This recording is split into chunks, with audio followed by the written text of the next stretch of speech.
नमस्कार दोस्तों, स्वागत है आपका करंट अफेयर्स डीप डाइव में। आज की वीडियो में हम आज की महत्वपूर्ण करंट अफेयर्स जानेंगे जो यूपीएससी, एसएससी, आरआरबी और स्टेट पीसीएस परीक्षाओं के लिए बेहद महत्वपूर्ण है। बिल्कुल। और आज का हमारा जो विश्लेषण है वो बहुत ही खास होने वाला है। हाँ, क्योंकि आज हम 2025 और 2026 के जो महत्वपूर्ण इंटरनेशनल समिट्स हैं, यानी अंतर्राष्ट्रीय शिखर सम्मेलन, उन पर एक डीप डाइव करने वाले हैं। और देखिए, जो लोग भी प्रतियोगी परीक्षाओं की तैयारी कर रहे हैं उनके लिए ये सिर्फ लोकेशंस और डेट्स रटने का विषय नहीं है। सही कहा। हमारा मिशन आज यही है कि हम इन सोर्सेस के जरिए ये समझें कि ये समिट्स ग्लोबल डिप्लोमेसी को, यानी वैश्विक कूटनीति को कैसे आकार दे रहे हैं। मतलब अगर आप किसी भी देश की विदेश नीति समझना चाहते हैं तो इन सम्मेलनों का जो वेन्यू है और जो थीम है उसका विश्लेषण करना सबसे सटीक तरीका होता है। एग्जैक्टली ये कोई रैंडम फैसले नहीं होते कि सम्मेलन कहाँ होगा।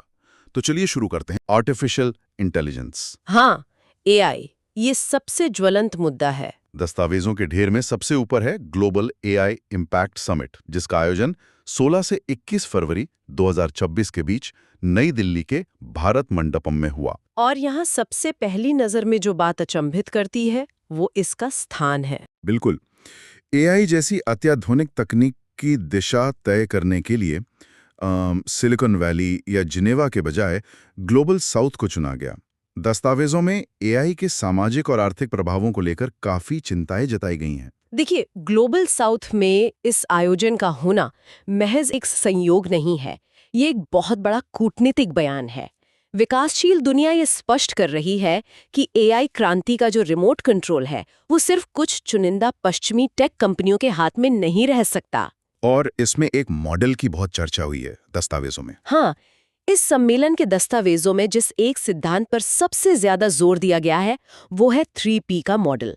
पीपल यानी लोग, प्लैनेट यानी पृथ्वी और प्रोग्रेस यानी प्रगति।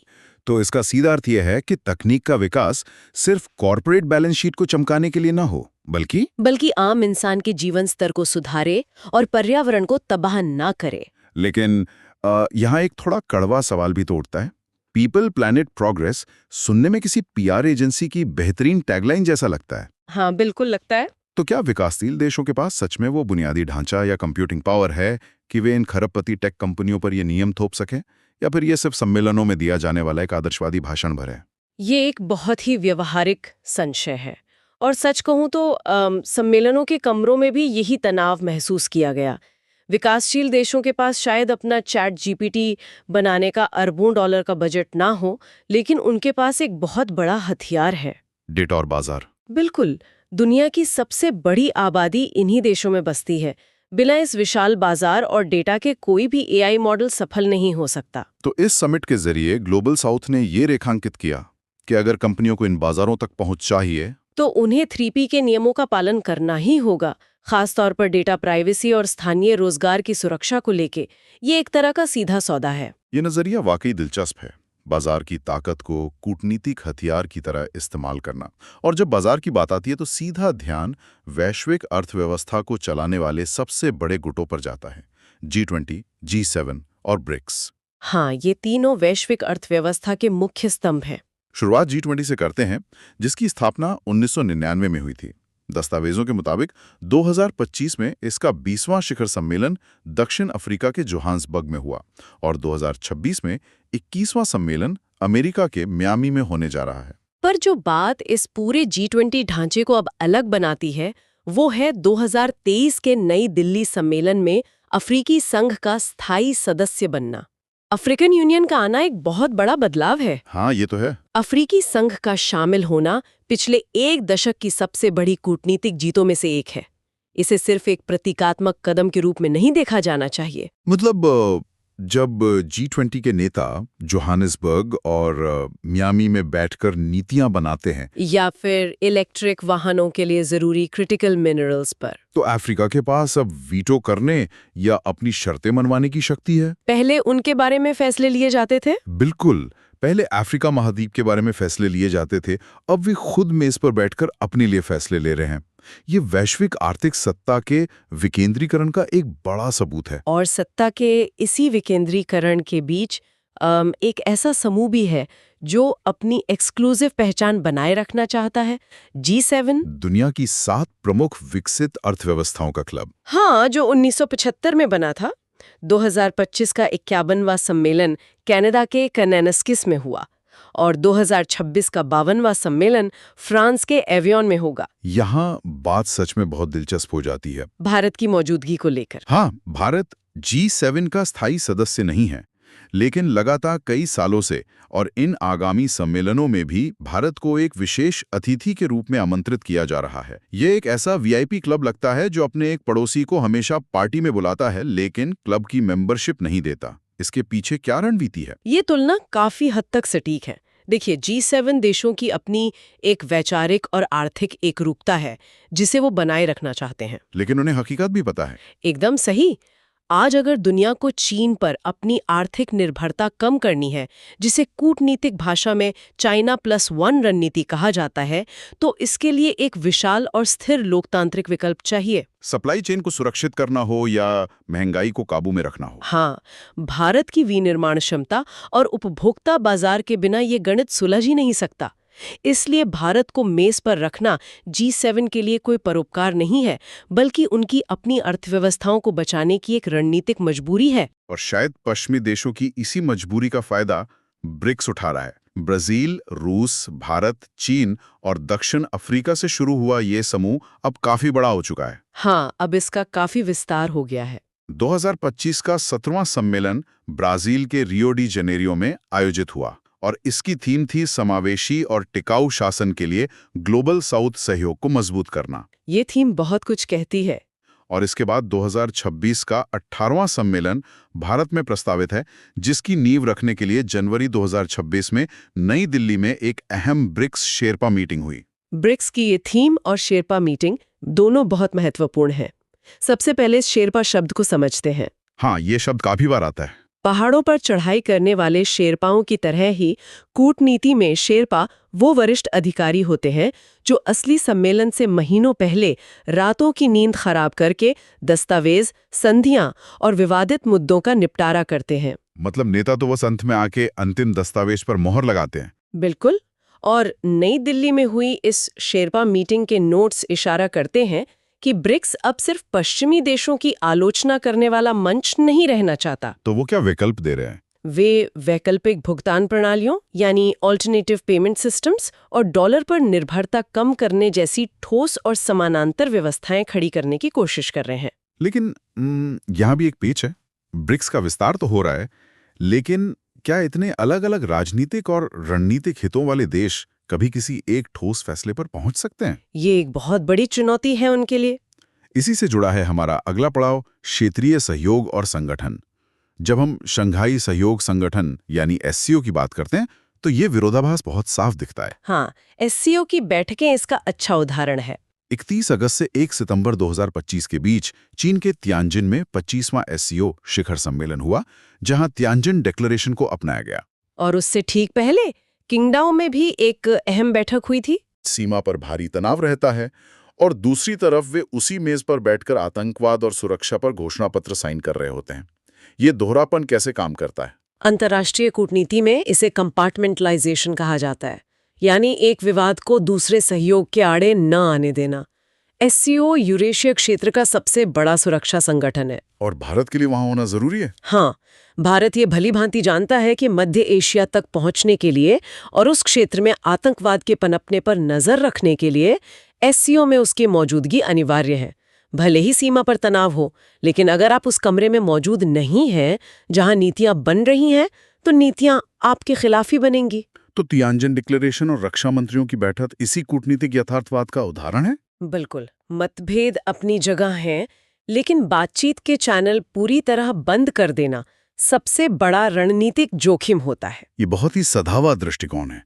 और जब कूटनीतिक चैनलों को खुला रखने की बात आती है, तो दक्षिण और दक्षिण पूर्व एशिया में एक और संगठन है जो काफी तेजी से उभर रहा है, बिम्स्टेक। हाँ, बिम्स्टेक का महत्व काफी बढ़ गया है। 4 अप्रैल 2025 को इसका छठा शिखर सम्मेलन थाईलैंड के बैंकॉक में हुआ, जहां एक तरफ क्षेत्रीय सुरक्षा पर बात हुई, वहीं अगली अध्यक्षता बांग्लादेश को सौंपी गई। पर इसमें एक और बहुत दिलचस्प पहल हुई थी। हाँ, भारत के गांधीनगर में आयोजित बिम्स्टेक यूथ समिट 2025।